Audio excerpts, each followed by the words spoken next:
तो आप बहुत अच्छा काम करते हैं। अभी तो हो गए समय भी हम तो अभी आज में लगे। तभी तो अभी बस 7:30 बजे ऑफिस में से आया हूँ और नहा धो के मैं आपकी मीटिंग अटेंड किया।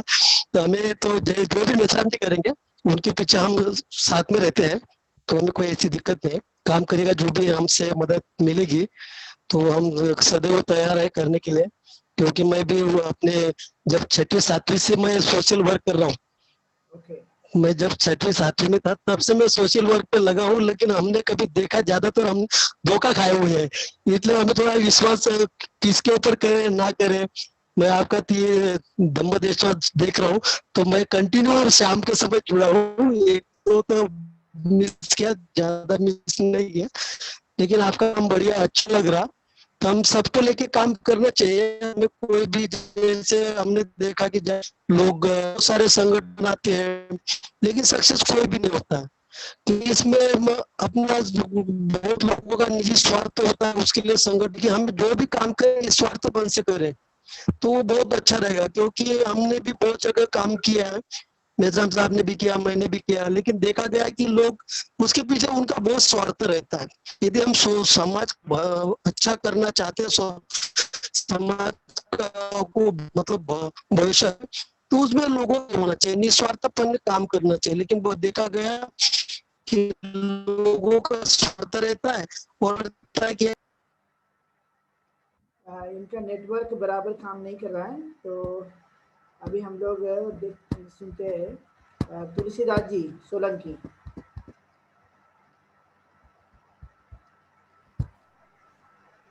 वंदामी बनते जी, पहली बात तो आपने काफ़ी बड़ी जिम्मेवारी दी है और जिम्मेवारी को निभाने की पूरी कोशिश करूंगा मैं।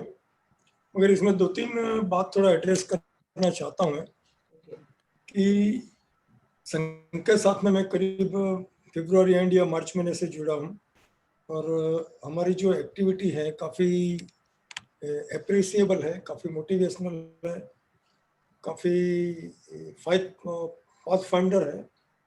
तो वो एक्टिविटी में मैं तो 2 आइडिया जो आपने बोला कि गुजरात में हम थोड़ा एक्सपांड करेंगे, महिलाओं को जुड़ने का काम करेंगे, उसको मोटिवेट करेंगे, मगर इसमें 2 एस्पेक्ट बनता है। एक तो अपॉर्चुनिटी क्या है और डिफिकल्टी क्या है। तो वो चीज़ को थोड़ा समझना पड़ेगा। मेरी आवाज़ आ रही है ना? हाँ, यस, आपकी आवाज़ आ रही है। हाँ, तो अपॉर्चुनिटी है कि महिला सशक्तिकरण संघ जो तरीके से एक्टिव है और जो ग्रास रूट लेवल से कार्य कर रहे हैं वो काफ़ी सराहनीय है। और ये एक्टिविटी महाराष्ट्र के माध्यम से ये पूरे देश में हर एक स्टेट में जाना जरूरी है, क्योंकि एक सामाजिक संगठन का कार्य है, महिला जागृति का कार्य है। दूसरा डिफिकल्टी क्या है, हमारे हर स्टेट में होता है, शायद महाराष्ट्र में भी, महाराष्ट्र में थोड़ा बाबा साहब का मिशन काफी स्ट्रांग है क्योंकि ओरिजिन उधर से हुआ है। तो उधर बुद्धिज्म भी काफी स्ट्रांग है, बाबा साहब का मिशन भी काफी स्ट्रांग है। दूसरे स्टेट की बात करते हैं तो बाबा साहब स्ट्रांग है, मगर बुद्धिज्म की बात करते हैं तो थोड़ा बैकसिक पर है। और हमारा जो समाज जो है, जो जिसको सोसाइटी बोलते हैं, वो काफी छोटे बड़े संगठन में बट गए हैं एक्चुअली। ये अब बुद्धिज्म की बात करें तो बहुत सारे ग्रुप इसमें डेवलप हुए हैं, ये ग्रुप है, वो ग्रुप है, काफी ग्रुप है। मैं बड़ौदा में काफी सोशल लाइफ में 7-8 साल से थोड़ा एक्टिव हूँ, तो इसमें मैंने ऑब्जर्व किया और देखा भी है कि हमारी महिला बहुत सारा एक्टिव है, पार्टिसिपेट भी करते हैं, एजुटेशन भी करते हैं, इंटेलेक्चुअल भी है, मगर जो डायरेक्शन में जाना चाहिए वो डायरेक्शन शायद लॉस्ट हो गया है या मिल नहीं रहा है, या अलग अलग कंपार्टमेंट में फिट हो गए हैं। मान लो कि मैं बात करता हूँ कि मेरी पर्सनल बात करें तो कभी ये बंते जी का एक संगठन का तुलसीदास है, और जो ग्रुप में सब हमारी महिला संगठित होकर बैठी हुई है या कार्य कर रही है, तो वो कंपार्टमेंट में थोड़ा डिवीजन बन जाता है। सो ये समाज के लिए और संगठन के लिए ठीक नहीं है, तो वो थोड़ा दिक्कत की बात है। तो उसको कैसे हम सुलझाएंगे, आपका भी थोड़ा इसमें हेल्प लेंगे, गाइडेंस भी मांगेंगे, क्योंकि वो जरूरी चीज है और उसको एड्रेस करना बहुत जरूरी है। और बड़ी बात यह है कि महिला संगठन में महिला को ही लीडरशिप लेके आना है, क्योंकि वो माध्यम बहुत स्ट्रांग है। मैं वो मना नहीं कर रहा हूँ कि मैं जिम्मेवारी लेना नहीं चाहता, ऐसा नहीं है, जिम्मेवारी भरपूर लेना चाहता हूँ, और लीडरशिप भी लेगा, मेंटरशिप भी प्रोवाइड करने का तैयार हूँ। मगर महिला को माध्यम से महिला आगे बढ़े वो ज्यादा सुटेबल है, क्योंकि हमारा समाज या कोई भी समाज थोड़ा महिला सेंसिटिव है, वो हमको समझना भी बहुत जरूरी है।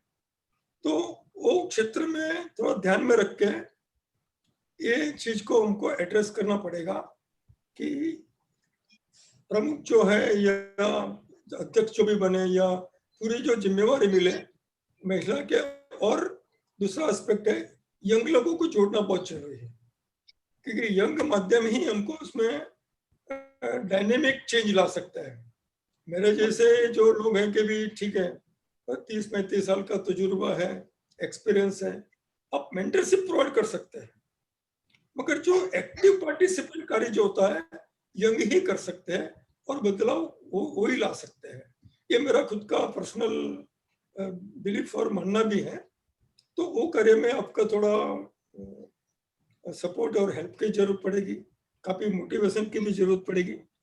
तो वो चीज है, उसको कैसे आगे बढ़ाएंगे। देख, मैं अहमदाबाद और बड़ौदा के 2-3 काफी डायनेमिक जो महिला है उससे बातचीत के काफी रिस्पेक्ट करते हैं, मगर जब संगठन की बात आती है तो बैकसीट में चले जाती है। ये थोड़ा हमारे लिए डिफिकल्ट सिचुएशन बनता है कभी कभी। एज ए पर्सन बहुत बड़ा रिस्पेक्ट होता है, मिलता है, नहीं साहब बात आपकी बात बड़ी है, सही है, हम आपके साथ में हैं। अभी जब कोई संगठन जुड़ता है, साथ में नाम आता है, देन वो बैकसीट पर चली जाती है। देन ये थोड़ा डिफिकल्ट मामला है, उसको समझना और समझाना ये बहुत इम्पोर्टेंट एस्पेक्ट है। तो टाइम टू टाइम देखेंगे कैसे लोगों को इन्वॉल्व करते हैं, मगर आपने जो जिम्मेवारी दी है मैं इसको स्वीकार करता हूँ और आगे बढ़ाने के लिए कोशिश करेंगे। और अपना जो कार्यक्रम चल रहा है, सैटरडे संडे है, 14 अक्टूबर है, 25 अक्टूबर का जो प्रोग्राम है वो सही ढंग से कार्य करेंगे, और एक अच्छा कार्य करने के लिए हमको जरूरी है। बस मेरे को इतना कहना है। थोड़ा लास्ट में जो रजिस्ट्रेशन की बात की, जितना जल्दी हो सके इतना रजिस्ट्रेशन का कार्य जल्दी करेगा तो लोगों को विश्वास संपादन करना भी बहुत जरूरी कभी कभी बन जाता है। रजिस्ट्रेशन के लिए हमारी जो फाइल है वो जनवरी महीने से गई हुई है, और वो ये कोविड-19 की वजह से काफी ऑफिस जो है वो लेते नहीं थे, तो वो हमारा काम गया हुआ और फाइनली होकर कुछ दिन बाद आ भी जाएगा। राइट राइट, वो प्रोसेस सारी हमने कर रखी है। ठीक है जी, ओके, थैंक यू। धन्यवाद। रजनी नगरारे।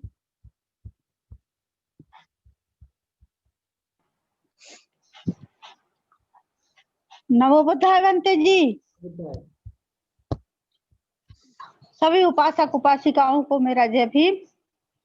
जैसा कि भंते जी ने जो सबको जिम्मेदारी सौंपी है, भले मैं किसी की कोई भी जिम्मेदारी ना लूं, लेकिन मैं हर उस संगठन से जुड़ जाती हूँ जहाँ बुद्ध और क्या नाम से बाबा साहब की जहाँ भी बात होती है, तो मैं हर उस संगठन से जुड़ जाती हूँ। अभी भी मैं कई संगठनों से जुड़ी हूँ, और अभी पिछले वर्ष से मैंने आपका भी भंते जी आपका भी प्रवचन वगैरह जो सुना है, और इस साल मैं सुन रही हूँ। तो मेरे को किसी को जरूरत नहीं पड़ती मेरे को बोलने की कि यहाँ ये काम करना है। हमेशा मेरा यही प्रयास रहता है कि मैं सुई धागा का काम करूं। जिस प्रकार से एक छोटी सी सुई और धागे में सबको पिरो देती है, वही काम मैं करना चाहती हूँ भंते जी। और जो भी जिम्मे आपका नेतृत्व हमको मिल गया है, और आपके साथ साथ हम जो भी आप हमें जिम्मेदारी देंगे, जैसे भी जिस विषय पे भी मुझे बोलना हो, मैं हर विषय में सक्षम हूँ, और मैं कोशिश करूंगी कि हर विषय में मैं आगे बढ़ूं और महिलाओं को जोड़ने का काम करूं। और मैं इतना ही बोलना चाहूंगी बनते जी कि जब जब भी आप मुझे कुछ जो भी जिम्मेदारी देंगे वो मैं करने को तैयार हूँ। सभी लोगों को जय भीम, नमो बुद्धाय। Thank you. Shaila शंकुर।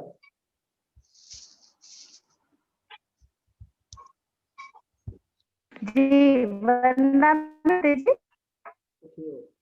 Hello, yes बोलिए। वंदामी भंते जी, वंदामी भंते जी। जी सबको जय भीम जी। मेरी आवाज क्लियर है ना? आ रही है, क्लियर आवाज है।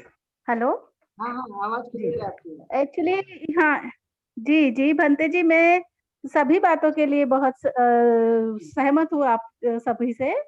और मैं ये कहना चाहती हूँ एमपी में जैसे आप बोल रहे हैं तो वाकई में बैक सपोर्ट हो चाहे फ्रंट सपोर्ट हो, मतलब जेंट्स का सपोर्ट बहुत जरूरी है। यहाँ महिलाएं महिलाओं की बात नहीं सुनती, इसीलिए सपोर्ट उनके या बैक में हो चाहे फ्रंट में हो वो जरूरी है। उन्हीं को अपन आगे करके या हम भले हम आगे हो और उसके बाद में वो लोग सपोर्ट करें, लेकिन वो मुझे लगता है कि यहाँ जरूरी है। उसके बगैर वो सुनते ही नहीं है महिलाएं। क्योंकि मैंने 2-3 साल से मैं भी अब प्रयासरत हूँ तो वो उनको भरोसा होता नहीं है। उनको लगता है पॉलिटिक्स, और ये तो धम्म को बढ़ाने का काम तो हर महिला का अपनी जिम्मेदारी है खुद की। और अगर आप जैसे गाइडेंस मिलता है तो बहुत अच्छी बात है। और नेशनल लेवल पे अगर अपना ये बन रहा है संगठन संघ तो बहुत ही अच्छा है। ये पूरे कंट्री में ही इसको मोटिवेशन की जरूरत है, धम्म को बढ़ाने की बहुत ज्यादा जरूरत है। जब तक धम्म नहीं बढ़ेगा तो हम लोग पीछे ही रहेंगे। और ऐसे ही मतलब गुलामी अभी भी किसी तरह से बनी ही रहेगी, मुझे ऐसा लगता है।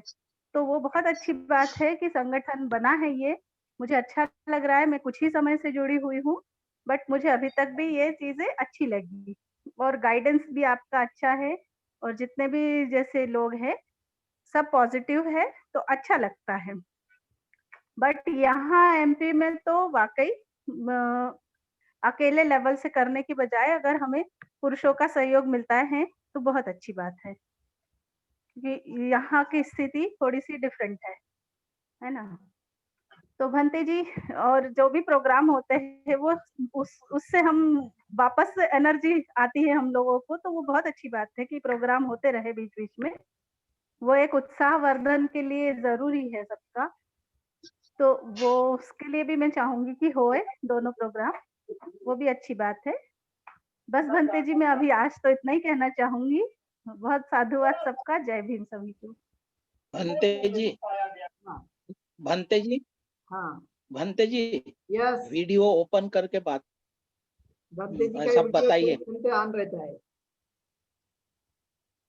हाँ बोलिए। नहीं, सब जो बात भी कर अच्छा सब बात कर रहे हैं, वो उनकी बात कर रहे हैं, ठीक है भाई। आप लोग जो है वानखेड़ जी का सजेशन है कि आप लोग वीडियो ऑन करके यदि बोलते हैं तो हम लोग देख पाएंगे और सुन भी पाएंगे अच्छी तरह से। ओके, फॉलो कीजिए, ये वाली चीजें बहुत जरूरी है। सिंधु सिलखंडे।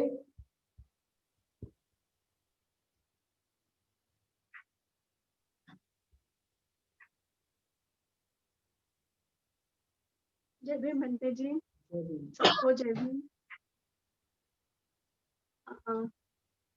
मैं भी सबके सभी ने जो सुझाव दिए हैं, मैं भी उस सभी से सब चीज से सहमत हूँ।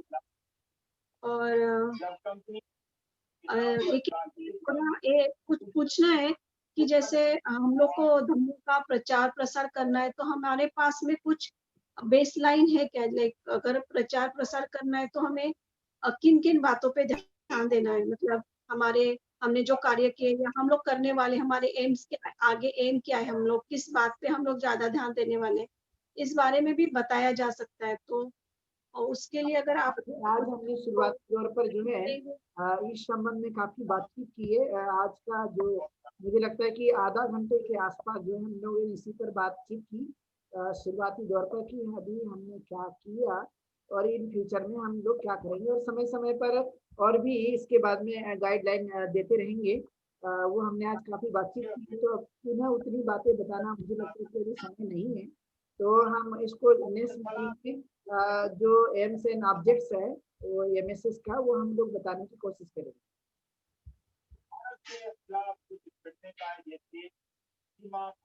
ठीक है ना? हाँ बनते जी। समझ में आया ना तो आपको?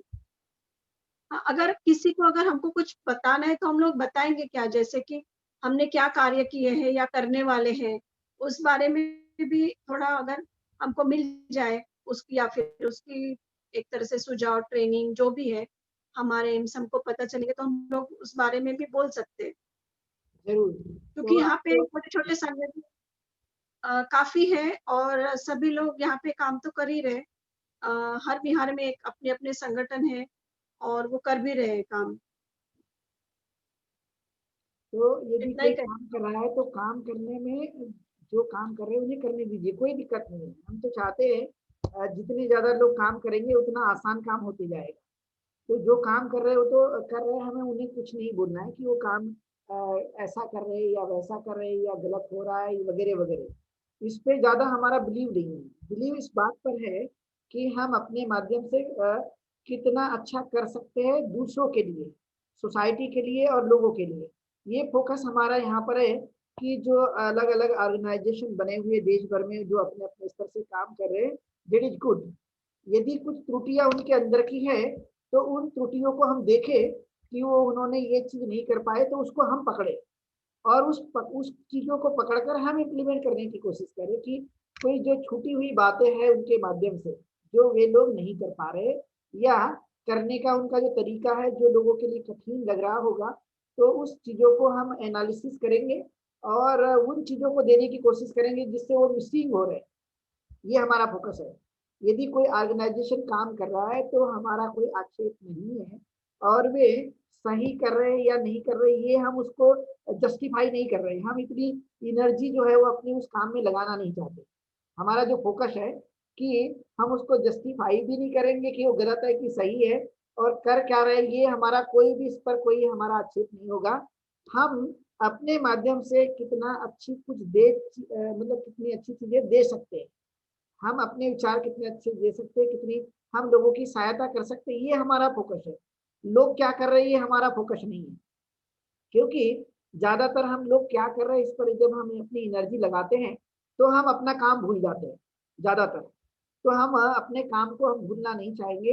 हाँ, उनको जरूर याद रख सकते हैं कि वो किस तरह की अपनी गतिविधियों को चला रहे हैं, तो कभी कभी हम लोग उस पर फोकस कर सकते हैं। लेकिन ज्यादातर हमारा जो फोकस है वो फोकस ये है कि हम अपने इस माध्यम से सामाजिक, धार्मिक, शैक्षणिक, आर्थिक और सांस्कृतिक बदलाव लाने के लिए हम पूरी तरह से कोशिश करेंगे। और ज्यादा हमारा ये फोकस है इन फ्यूचर के लिए, क्योंकि वो हमारा वो एजेंडे में शामिल है। लेकिन हमने उसकी मजबूती का हम लोग इंतजार कर रहे हैं कि हम जगह जगह जो है वो इंस्टीट्यूशन जो है वो बनाएंगे, ताकि जो हमारे बच्चे हैं उनको सही एजुकेशन और संस्कार मिल सके। इन फ्यूचर की बात है, उसे हम डेवलप करने की पूरी तरह से कोशिश करेंगे। वो हमारा असली फ्रूट होगा जब हम इस तरह से काम करना शुरू करेंगे। लेकिन अभी हमारी जो कोशिश है कि हम जगह जगह लोगों के वैचारिक रूप से या हमारा कल्चर कैसे मजबूत होगा, लोग कैसे धार्मिक बनेंगे और लोग धर्म के मार्ग में कैसे आ सकते हैं, या गरीब से गरीब आदमी की हम अपने माध्यम से होल कंट्री में तो नहीं लेकिन जहां जहां पर भी हम कर सकते हैं फिलहाल के लिए उतनी हम उन लोगों के लिए सहायता करने की कोशिश करेंगे जितना हमसे हो सकेगा। ये हमारा ज्यादातर अभी फोकस है।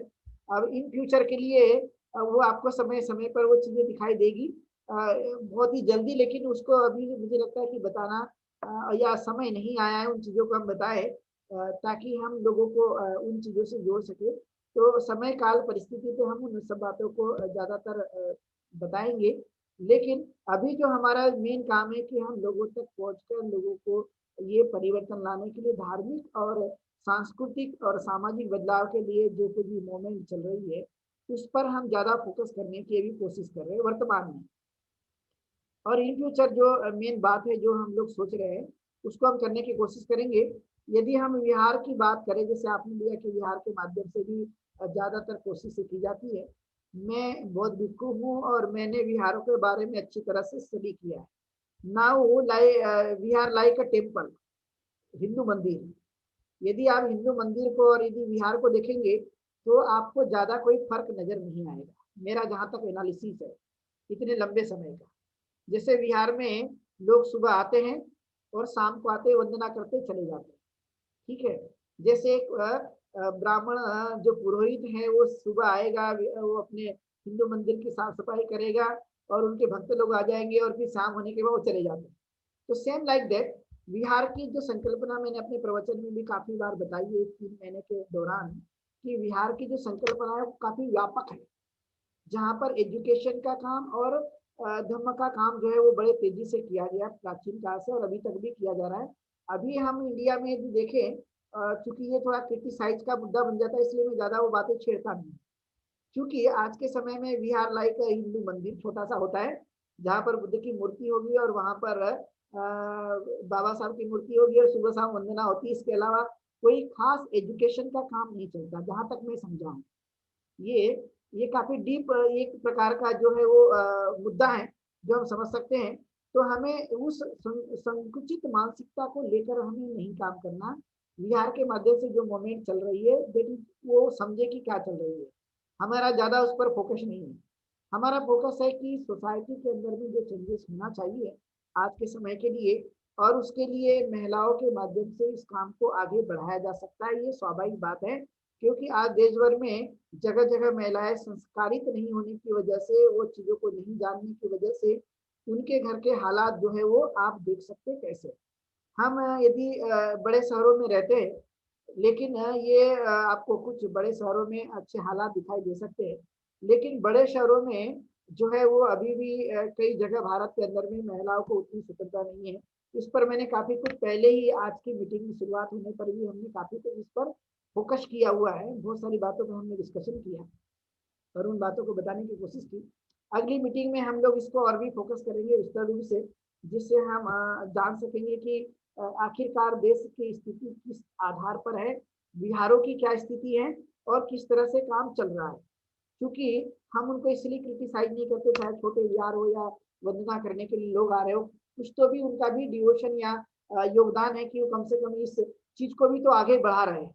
तो इसलिए हम उनको ज्यादा कोई बोलते नहीं, लेकिन जो संकल्पना प्राचीन काल से बिहारों की आ रही है और वो बड़ी संकल्पना रही है एजुकेशन और धार्मिक मूवमेंट को लेकर, उसे इम्प्लीमेंट करने पर हम जोर देंगे। लेकिन उसे जैसे बोलते हैं कि हम पहले ही बोल दिया और वो कुछ हुआ नहीं, तो उसका कोई मीनिंग नहीं रह जाता। इसलिए हम उन चीजों को बाद में धीरे धीरे एक एक जिसे कहते हैं कि एक एक सीढ़ी पार करते हुए उस काम को करने की हम कोशिश करेंगे। तो हम बिलीव करते हैं कि हम काम को करेंगे और वो बाद में वो चीजों को हम करेंगे। पहले से ही हमने करने की कोशिश की, ऐसा करेंगे वैसा करेंगे, तो एक प्रकार से नेता की तरह दिलासा देना वो मुझे लगता है कि वो सही नहीं होगा। तो हम स्टेप बाय स्टेप थोड़ा थोड़ा काम करके उसे आगे बढ़ाने की हम कोशिश करेंगे, ये हमारा मकसद है। तो हम लोग इसको बताएंगे आपको कि एम्स एंड ऑब्जेक्ट जो है वो काफी है, हम उनको बता सकते हैं जो जुड़ना चाहते हैं। मैंने आज इसी पर भी बोला था, क्योंकि लास्ट टाइम में शैला शंकर ने इस बात को कहा था कि हम जुड़ना तो चाहते हैं लेकिन हम पहले जानना चाहेंगे कि ये महिला सशक्तिकरण संघ करता क्या है। तो आज मैंने आधा घंटे इन्हीं सभी बातों को बताने की कोशिश की। आप लेट जुड़े हैं तो इसलिए वो बातें पहले हो चुकी, लेकिन फिर भी मैंने संक्षिप्त में आपको बताने की कोशिश की है। तो इन फ्यूचर में जब हम और भी मीटिंग लेंगे आगे चलकर, तो उसमें हम इसको बताने की कोशिश करेंगे, ठीक है। एनीवन अभी कोई और भी यदि हो तो हम लोग इसको ले सकते हैं, और नहीं तो फिर हमारे 14 अक्टूबर के प्रोग्राम की बात हम लोग करेंगे। जो हमारा मोटो भी है कि हमने आज मीटिंग बुलाई है, हमने जो पहले मुद्दे हमने लिए थे वो हमारे क्लियर हुए। तो 14 अक्टूबर का दिन है, और चूंकि सभी जगह काफी जगह जो है छुट्टियां भी है और नहीं भी होगी, फिर भी लोग जो है अपना समय जो लेते हैं। इसमें एक बात दिमाग में आई है, लास्ट संडे को ये बात कही गई थी सरोज राजवर्धन के द्वारा कि बाबा साहब अम्बेडकर ने धम्म दीक्षा ली थी और अभी उतना समय नहीं है अनुकूलित कि हम लोगों को इकट्ठा करके धम्म दीक्षा का प्रोग्राम चलाए। तो उन्होंने कहा था कि यदि ऑनलाइन भी लोग यदि दीक्षा लेते हैं तो वो भी दी जा सकती है। तो मैं इस बातों से काफी समझा हूँ कि ये होना चाहिए। तो क्यों नहीं हम लोग जो है, जो हमारे बच्चे हैं या आसपास पड़ोस में नातेदारों के घरों में रहने वाले बच्चे या बड़े लोग जिन्होंने दीक्षा नहीं ली होगी, तो हम ये दीक्षा जो 14 अक्टूबर का दिन भी हम कुछ लोगों को यदि लेना चाहेंगे तो दीक्षा देंगे। और क्यों नहीं हम लोग 14 अक्टूबर से लेकर 25 अक्टूबर तक के लिए यदि कोई दीक्षा लेना चाहते हैं तो हम उनको दे सकते हैं। जैसे जरूर नहीं कि बहुत भीड़ हो, 2 लेना चाहे या 3 लेना चाहे या 4 लोग लेना चाहे या 5 लोग लेना चाहे या 6 लोग लेना चाहे, इसमें हमें उस संख्या के क्रम में नहीं जाएंगे, लेकिन लेने वाले भी हैं तो उससे हम ऑनलाइन भी दीक्षा को दिया जा सकता है, जो हमारी विधिगत दीक्षा होती है, ताकि जो घर में रहने वाले जो छोटे छोटे बच्चे भी है, जो हम बड़े लोग तो ले लेते, लेकिन बच्चों को हम दीक्षित नहीं करते, क्योंकि जन्म से कोई भी बुद्धिस्ट नहीं होता या कोई दीक्षित नहीं होता, उसे दीक्षा देनी होती है। तो ये भी यदि हमने किया तो एक काम हो सकता है, यदि आप लोगों की सबकी इसमें अनुमति रही या सहमति रही, या फिर हमने लोगों को इकट्ठा किया कि हम 2 दे सकते, 2 4 6 भी लोग रहेंगे तो कोई दिक्कत नहीं, एक भी व्यक्ति यदि लेगा तो उसको भी हम दे सकते हैं। तो ये एक सुझाव है। और ये यदि हमने 14 तारीख से लेकर 25 तारीख तक कंटिन्यू यदि से किया तो कोई दिक्कत नहीं, दीक्षा देने वाला भी काम समय हम डिसाइड कर लेंगे। और उस समय यदि आप लोगों के माध्यम से जो लोग दीक्षा लेना चाहते हैं, जैसे बच्चे हैं 7-8 साल के बाद के, तो उनको हम दे सकते हैं त्रिशूल पंजिल की दीक्षा और साथ में 22 प्रतिज्ञा की दीक्षा जो बाबा साहब अम्बेडकर ने दी। एक मुद्दा। दूसरा मुद्दा है कि कुछ ऐसे सुझाव आए कि 4 बजे से लेकर 6 बजे तक का शाम का यदि हम समय लेते हैं तो काफी लोगों की जुड़ने की संभावना पाई जा सकती है। एक ऐसा हमारे सामने प्रस्ताव आया है। और दूसरा भी एक बात आई थी कि सुबह भी जो है वो उस दिन कम से कम 1-2 घंटे का ये कार्यक्रम चलना चाहिए, सुबह और शाम को। ऐसी 2 बातें सामने आई हैं। और 25 अक्टूबर तो थोड़ा टाइम है, तो उसका हम लोग बीच में और भी मीटिंग लेके कर लेंगे, लेकिन आज हम थोड़ा फाइनल करने की कोशिश करें कि जो 14 अक्टूबर है वो 14 अक्टूबर के दिन में हम लोग किस तरह से इस कार्यक्रम को हम कर सकते हैं। तो आप लोग एक एक करके यदि कोई सुझाव देता है तो हम उसको ले सकते हैं, और नहीं तो मेरा जो जहाँ तक समझाए 2 तरह के जो प्रस्ताव आए हैं कि सुबह 2 घंटा लो और शाम को 2 घंटा लो, 4 से 6 बजे तक शाम को, और सुबह यदि 2 घंटा लेते हैं तो ये भी बात की जा सकती है। आप जैसा फिर उचित माने, सबका जो भी राय होगी उस हिसाब से हम करने की कोशिश करेंगे। अभी भंते जी हाँ हेलो यस, भंते जी, हम भी दीक्षा ले सकते हैं? हाँ जरूर ले सकते हैं। हाँ, क्योंकि 2-3 बार नागपुर में यानी हमारे बिहार में भी दीक्षा हुआ था, यानी तो उस टाइम यानी हम अवेलेबल नहीं थे, यानी बाहर थे, ठीक है, तो हमने धम्म दीक्षा नहीं लिया। ठीक है। तो हम लोग इसको 14 अक्टूबर के दिन इसको हम दीक्षा वाला कार्यक्रम भी रखेंगे साथ में, धम्म चक्र प्रवर्तन वाला, जैसे हम बोलते आ रहे हैं धम्म दीक्षा समारोह जयंती जिसे कहते हैं, बाबा साहब अम्बेडकर ने जो लिया था। तो उस दिन हम लोग जो भी लेना चाहेंगे, चाहे हमारे घर में हो या बाहर भी जो बच्चे होंगे रिलेटिव्स में, हम उनको ऑनलाइन से जोड़ सकते हैं, कोई दिक्कत नहीं होता इसमें जुड़ने के लिए। तो दीक्षा का कार्यक्रम हम लोग लगा सकते हैं। तो जैसे आप फिर उस प्रोग्राम के लिए सहमति देंगे तो सुबह चाह तो करें और भी शाम को भी हम कर सकते हैं। तो इसके लिए हमारे पास जो स्पीकर होंगे, हमारे लोग तो काफी लोग अभी एक्टिव है, बोलने के लिए काफी सक्षम है वे, और 1-2 बाहर के हम लोग लोग इस प्रोग्राम को हम लोग कर सकते हैं। तो दोनों मनाएंगे हम लोग। और धम्म दीक्षा का प्रोग्राम यदि हमने 14 से 25 तक चलाया, हर दिन 2-2 3-3 4-4 लोगों को भी लिए तो कोई दिक्कत नहीं है। तो धम्म दीक्षा का ये अभियान भी जो आंदोलन है वो हमारा चल सकता है 14 to 25, कोई दिक्कत नहीं है, मुझे ऐसा लगता है। यदि कोई आए तो ठीक है, नहीं आए तो भी ठीक है, जिन्होंने लिया तो जिन्होंने नहीं लिया तो उनको भी दीक्षा दी जा सकती है। ठीक है, तो हम लोग का समय हमारे पास 9 मिनट का है, 9 मिनट में हम लोग ये इसको फाइनल करना है, ताकि फिर दूसरी बार और ना देना पड़े, नहीं तो फिर और आप लोग कहेंगे कि काफी लंबी मीटिंग हो गई। तो इसलिए मैं चाहूंगा कि इसे हम थोड़ा सॉर्ट आउट करने की कोशिश करें। यस, कंटिन्यू एक के बाद, और बहुत ही बहुत विस्तृत बोलने का नहीं, तो पॉइंट टू पॉइंट बोलकर हम खत्म करेंगे। वानखेड़े जी का सोल्यूशन है बहुत ही जल्दी, 1 मिनट से भी कम में शब्दों में।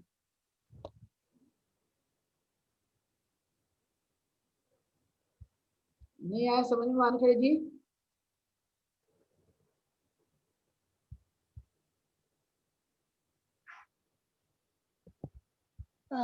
भंते जी, धम्म दीक्षा लेने के बाद प्रमाण पत्र दे ऑनलाइन मिलेगा? सर्टिफिकेट आपको दे देंगे, ऑनलाइन भी भेज देंगे, कोई दिक्कत नहीं है। ठीक है भंते जी, थैंक यू। ठीक है, ओके। हाँ, इसमें वानखेड़े जी को सजेशन देना बोला, काफी वक्त लगा रहे ये भी, और हमारा सॉर्ट आउट नहीं होगा फिर, और आपको दूसरी बात, क्योंकि कल 13 तारीख है और 13 तारीख का एक दिन बाद ही 14 तारीख आ रहा है, तो हमें इसको सॉर्ट आउट करना पड़ेगा। ठीक है, वानखेड़े जी का मैं सजेशन चाह रहा था, उन्होंने कुछ बोला नहीं। अभी विद्या जंडोड़े मैडम, इन्होंने लास्ट टाइम में सबसे लास्ट बोलने के लिए समझे नहीं, तो मैं चाहूंगा कि अभी कुछ बात आया सजेशन करें। भक्ति जी, 14 तारीख को जो हम कार्यक्रम कर रहे हैं, मैं कार्यक्रम के बारे में बात करूंगी। तो हम जो कार्यक्रम करेंगे तो वो दोपहर में ही रखेंगे कि शाम को रखेंगे? ऐसा 2 सजेशन हमारे पास में आया हुआ है, एक तो सुबह का टाइम हो, और एक जो है वो 4 से लेकर 6 बजे तक का समय यदि रखते हैं तो ज्यादा लोगों के जुड़ने की संभावना, इस तरह के सजेशन लोगों के आ रहे हैं। तो मैं ये आप लोगों से डिस्कस कर रहा हूँ कि उस दिन का जो कार्यक्रम है, क्योंकि हम धम्म दीक्षा का भी इससे कार्यक्रम बनाने की कोशिश करेंगे कि धम्म दीक्षा भी लोग ले, ताकि जो है इसका हमारा जो सापेक्ष है, यानी जिसे कहते हैं कि प्रासंगिकता बाबा साहब की धम्म दीक्षा की, क्योंकि जो है वो बनी रहे। तो सुबह का और हम इवनिंग का भी प्रोग्राम ले सकते हैं, दोनों तरह का बनाया जा सकता है, कोई दिक्कत नहीं है। तो सुबह का हम लोग बनाएंगे धम्म दीक्षा वाला प्रोग्राम, कि सुबह हम धम्म दीक्षा ले, हाँ। और शाम को जो है वो प्रोग्राम रखें। तो उसमें कौन कौन वक्ता है, कौन बात बोलने वाला है? वो तो हमने अभी डिसाइड ही नहीं किया है। डिसाइड नहीं? अभी तो हम सबसे अच्छा। पूछ रहे हैं, जो बताएंगे तब हम उस पर काम करेंगे। बताइए। हाँ बंटी जी, एक्चुअली ये वर्किंग डे उस दिन, तो मैं वो ये बोल रहा था, अपना 7:30 की जगह 6 पे रखिए तो अच्छा रहेगा, क्योंकि लोग बहुत सारे लोग उसमें जुड़ पाएंगे। एक्चुअली 4 बजे तो क्या है वर्किंग डे। हाँ, 6 शाम वाला जो प्रोग्राम है ना, हाँ। तो अपन 7:30 बजे तक रखती है, तो उसकी जगह 6 बजे रखिए, 1.5 घंटा पहले, क्योंकि 4 बजे वर्किंग डे है, तो बहुत सारे लोग तो मतलब ऑफिस में जाते हैं, मेरा भी ऑफिस है। अच्छा ठीक है। अच्छा ये महाराष्ट्र में छुट्टी है। अच्छा, नहीं, मैं तो 6:30 भोपाल से बोल रहा हूँ। ठीक है। 6:30 भी रहेगा तो चलेगा टाइमिंग, क्योंकि बहुत लोग जुड़ पाएंगे। अच्छा 6 o'clock कह रहे हैं ना आप? जी जी जी। अच्छा ठीक है, लेकिन मॉर्निंग का जो समय रहेगा, वो मॉर्निंग में हम लोग जो दीक्षा लेना चाहेंगे, वो दीक्षा का हम आयोजन करेंगे, क्योंकि शाम का प्रोग्राम है, फिर वो दीक्षा और ये तो थोड़ा समय ज्यादा लग जाता है, इसलिए सुबह का टाइम का भी हम लोग लेंगे, लेकिन वो दीक्षा के रूप में लेंगे, कि दीक्षा भी होगी और थोड़ा समझाया जाएगा उसके बारे में, बाबा साहब की संकल्पना को लेकर। ठीक है, तो जो लोग लेना चाहते हैं आप इसका बताइए अपने रिलेटिव्स में, या जिन्होंने दीक्षा नहीं ली है उनको भी आप बता सकते हैं। ठीक है, तुलसीदास जी आपकी तरफ से कोई गेस्ट हो तो बताइए, जिनको हम इवनिंग वाले प्रोग्राम में हम शामिल कर सकते हैं। 14 अक्टूबर के 25 को तो करेंगे, उसका हम बाद में रूपरेखा बना देंगे, लेकिन अभी के प्रोग्राम के लिए। बनते जी बात सही है। अभी के दिन में 2 दफा जुड़ने का जो अवेलेबल है वो तो जुड़ जाते हैं, मगर क्या होगा थोड़ा, क्योंकि हमारा प्रोग्राम भी शुरू होता है, खत्म कब होता है वो टाइम फिक्स नहीं होता है, कभी घंटा हो जाता है, कभी 2.5 घंटा भी हो जाता है। तो ये थोड़ा दिक्कत वाला मामला है, क्योंकि मेरा पर्सनल मानना है कि मीटिंग का एक पर्टिकुलर शेड्यूल होना चाहिए, कि यस 1 आवर तो 1 आवर, 2 आवर तो 2 hour, but it should indifferent नहीं होना चाहिए। देखो अब 7:30 से शुरू हुआ है, 9:30 होने को आया है, अभी तक हमारा एजेंडा फिक्स नहीं हुआ है। तो ये सिचुएशन थोड़ा एम्ब्रेसिंग है, और ये सिचुएशन नहीं होना चाहिए, ये मेरा पर्सनल बिलीफ है। इसके लिए थोड़ा माफ करना मेरे को, मगर वो डिसिप्लिन बहुत जरूरी है। 1 घंटा रखो तो 1 घंटे में हमारा प्रोग्राम फिनिश हो जाना चाहिए, 2 घंटा तो 2 घंटा, ठीक है, नो इश्यू, मगर ये 1 घंटा में थोड़ा पेन करता है हमको। हाँ वो सही कह रहे हैं आप, लेकिन कभी कभी होते हैं ना, जैसे गेस्ट आदमी को हमने बुलाया, उनका मोबाइल काम नहीं कर रहा है या उनका इंटरनेट नहीं काम कर रहा है, तो इस तरह के कई इश्यूज बीच में आ जाते रहते हैं, इसलिए वो एक्सटेंड हो जाता है। स्वाभाविक प्रक्रिया है वो, हम लोग जल्दी खत्म करने की कोशिश करते हैं, लेकिन इस बार हम लोग कम लोगों को रखेंगे, क्योंकि हम लोग 4 जयंती नहीं मना रहे हैं। लास्ट टाइम में एक दिक्कत थी कि हम लोगों ने 4 जयंती या सामूहिक तौर पे मनाई थी, यानी 3 लोगों की जयंती और संकल्प थी, इसलिए हमारा प्रोग्राम वो स्वाभाविक बनना ही था बड़ा, लेकिन इस बार हम लोग उसको 2 पार्ट में करेंगे। सुबह वाला जो धम्म दीक्षा वाला उसको समाप्त करेंगे और शाम को हम लोग उसको जो करेंगे उसमें हमारा 4 वाला प्रोग्राम नहीं होगा, मतलब 4-6 स्पीकर नहीं होंगे, लिमिटेड रखते हैं ताकि वो जल्दी हमारा प्रोग्राम समाप्त हो सके। ठीक है, 6 से 8। शाम का प्रोग्राम और 7 बजे रखो, ठीक रहेगा पंडित जी। पंडित जी 6 से 8, 6 बजे अगर चालू करते हैं तो 8 बजे तक फिनिश। ठीक है, ओके। तो कोई बात जूम पे नहीं, है ना। कभी कभी एक और कुछ भंते जी हाँ, मेरा ये सुझाव मेरा ये है भंते जी, अभी ये 14 अक्टूबर अपना धम्म दीक्षा का ये है, तो बौद्ध धम्म के उपलक्ष्य में ये सारी चर्चाएं और दीक्षा का ये होना चाहिए, और कोई दूसरा सब्जेक्ट इसमें इन्वॉल्व मत करिए। बुद्ध धम्म की जो भी दीक्षा है, हमारे बुद्ध धम्म के आचार विचार, ये इस उपलक्ष्य में ही वक्ताओं को भी, जो भी वक्ता अपन नियुक्त करेंगे तो उनको इसी विषय पर बोलने के लिए कहने का। बाबा साहब ने बौद्ध धम्म ही क्यों स्वीकारा, ये इस तरह के सब्जेक्ट रखेंगे। ठीक है, ओके। ऐसा मेरा कहना है। तो एक अतिथि का नाम बताओ, बाकी वक्ता हम लोग चुन लेंगे धीरे से, ताकि हमारी मीटिंग जो है वो, मुझे लगता है कि ये जो अभी समय 2 मिनट का बचा है इसलिए समाप्त तो होगी नहीं। ठीक है, तो आप लोग बताइए मीटिंग समाप्त करना है या फिर कंटिन्यू करना है, depend on you. I am ready है, 9:30 बज दोनों चीजों से मैं रेडी रहता हूँ। ठीक है, क्योंकि जो मुद्दे होते हैं उस पर हमने बात की है, तो वो उसको हमने हरी झंडी तो दी है, लेकिन 14 अक्टूबर का जो मुद्दा है वो उसको अभी हमने अंजाम तक नहीं पहुंचाया। बाकी 25 के लिए तो टाइम है, वो तो हम लोग कर ही लेंगे। संडे का भी टाइम है, वो तो वो भी कर लेंगे, लेकिन जो हमारा एक दिन के बाद ही है उसे करना जरूरी है। तो एक बार मैं चाहता हूँ ज्यादा नहीं, 15 मिनट में आपका लूंगा, तो 15 मिनट में हम लोग उसको फिक्स करें और 15 मिनट के बाद फिर हमारी मीटिंग खत्म करेंगे। ठीक है, एवरीवन रेडी? यस, ठीक है, रेडी होना ही पड़ेगा। तो अभी हम लोग एक बार ब्रेक लेते हैं और उसके बाद 15 मिनट लेंगे, लेकिन पॉइंट मतलब हमें फिक्स करना है गेस और उसकी सभी बातें, उसके बाद हम लोग मीटिंग को समाप्त करेंगे। ठीक है, एक ब्रेक के बाद। बनते जी बोलिए। जो प्रोग्राम हम लोग करते हैं, जैसे 14 अक्टूबर को प्रोग्राम करने वाले हैं, तो उस समय जो भी हम लोग वक्ता रखते हैं तो उनको बोलने के लिए भी समय लगता है। तो मुझे लगता है ज्यादा वक्ता ना रखते हुए 2 ही वक्ता रखे और उनको अच्छे से अपने विचार रखने के लिए समय दिया जाए तो अच्छा होगा, क्योंकि ज्यादा वक्ता रखने से फिर क्या, कोई भी एक अपने विषय के साथ न्याय नहीं कर पाता है और फिर रह जाता है उनका। तो तो इस इसलिए बार ज्यादा जो वक्ता ना रखते हुए इस बार जो है ऐसा ही किया जाएगा। लास्ट टाइम हम लोगों ने 4 लोगों के 4 प्रोग्राम थे हमारे एक साथ। ठीक है, तो वो स्वाभाविक तौर पे बढ़ जाने वाला था, लेकिन इस बार ऐसा नहीं है। इस बार हमने 2 भागों में नहीं, बांट फिर दिया। क्या होता है, जैसे प्रोग्राम लेट होते जाता है तो लोग भी फिर कम होते जाते हैं धीरे धीरे, तो आखिरी में 4-5 लोग बच जाते हैं। एक बार जो अभी खत्म होने वाली है। ठीक है।